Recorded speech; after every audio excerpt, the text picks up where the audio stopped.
Venons maintenant à notre classification des droits subjectifs en deux catégories qui sont les droits patrimoniaux, d'une part, et les droits extra-patrimoniaux, d'autre part.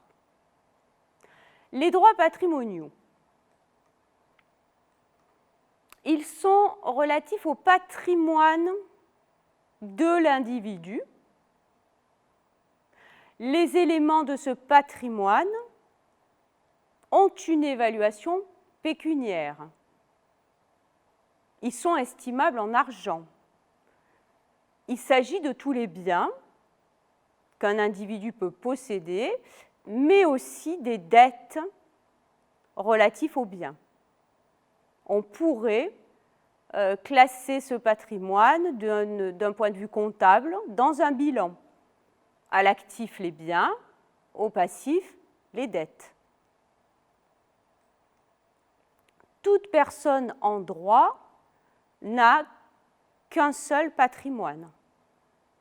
On rejoint ici les notions de personnes physiques et de personnes morales et effectivement de la notion de patrimoine. Ces droits patrimoniaux sont classés en trois catégories. On retrouve les droits réels, les droits personnels et les droits intellectuels. Nous allons les détailler maintenant. Le droit réel. Le droit réel, c'est le droit d'une personne sur une chose qui est matérielle. On distingue les droits réels principaux et les droits réels accessoires. Parmi les droits réels principaux, il faut distinguer deux notions. Le droit de propriété et le droit réel démembré du droit de propriété. Voyons tout de suite le droit de propriété. Premier type de droit réel principal. Le droit de propriété, c'est le droit réel le plus complet. Le titulaire du droit détient trois prérogatives sur la chose.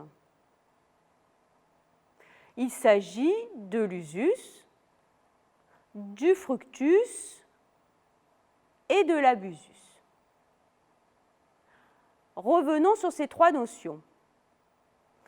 L'usus, c'est le droit pour le propriétaire de la chose d'utiliser la chose.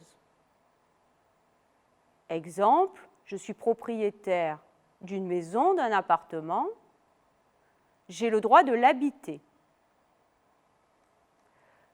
Deuxième prérogative du droit de propriété, le fructus. Le fructus, c'est le droit d'en percevoir les fruits.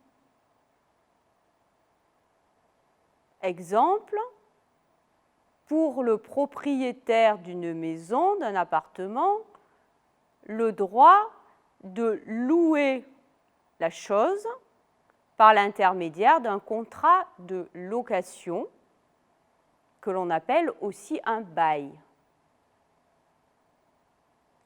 Troisième prérogative du droit de propriété, l'abusus,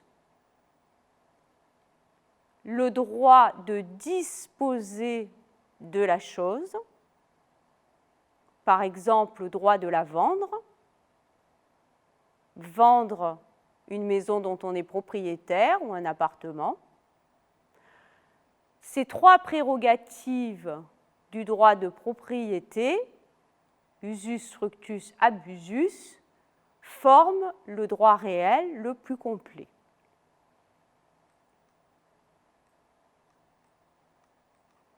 Voyons maintenant le droit réel démembré du droit de propriété. Le droit réel peut effectivement conférer à son auteur une partie seulement des prérogatives du droit de propriété. On distingue deux types de droits réels démembrés. Le premier, c'est l'usufruit. Ainsi, l'usufruitier a la jouissance du bien,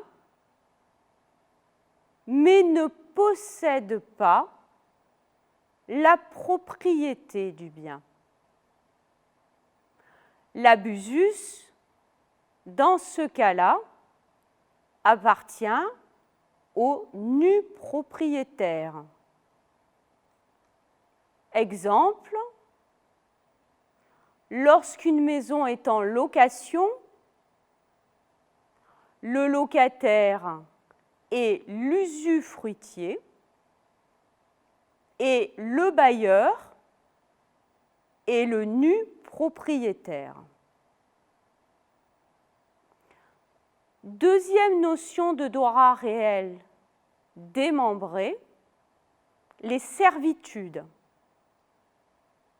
Une servitude est une obligation ou charge établie dans l'intérêt public ou dans l'intérêt d'un autre propriétaire. C'est l'exemple du droit de passage sur le terrain d'autrui. Dans ce cas, le titulaire du droit dispose d'une partie de l'usus. Nous venons de voir donc à travers l'usufruit et les servitudes que le droit réel peut être démembré. Deuxième notion, le droit réel peut aussi être accessoire. Les droits réels accessoires sont effectivement l'accessoire d'un droit de créance dont ils sont la garantie. On trouve deux types de droits réels accessoires, le gage et l'hypothèque. Première notion, le gage. Dans ce cas, le débiteur remet à son créancier un bien meuble en garantie de sa dette. Alors, prenons un exemple. Un véhicule est dit gagé lorsqu'un créancier, très souvent un établissement de crédit, dispose sur lui d'une garantie qui empêche le propriétaire de vendre le bien jusqu'à la levée du gage. Ainsi, l'acheteur d'un véhicule d'occasion devra demander au propriétaire un certificat de non-gage auprès de la préfecture afin d'attester de l'absence de gage sur le véhicule. Le gage est une sûreté que l'on appelle réelle et il confère au créancier un droit sur la chose gagée. Ainsi, le créancier pourra procéder à la vente de la chose, ici de la voiture, du véhicule, pour se rembourser de la dette. Donc, parmi les droits réels accessoires, nous venons de voir le gage. Deuxième possibilité, l'hypothèque. L'hypothèque qui est aussi un droit réel accessoire. Dans ce cas, le débiteur donne un immeuble cette fois, alors que pour le gage, il s'agissait d'un meuble. Le débiteur donne un immeuble en garantie de sa créance. Il conserve toutefois l'usage de l'immeuble. L'hypothèque permet au créancier, en cas de non-paiement de la dette, de faire procéder à la vente de l'immeuble et de se payer sur le prix de la vente. L'inscription d'hypothèque se fait au bureau des hypothèques. C'est bien sûr le notaire lors de la transaction, lorsque l'appartement ou la maison est vendue, qui va s'assurer qu'il n'y a pas d'hypothèque sur le bien immeuble.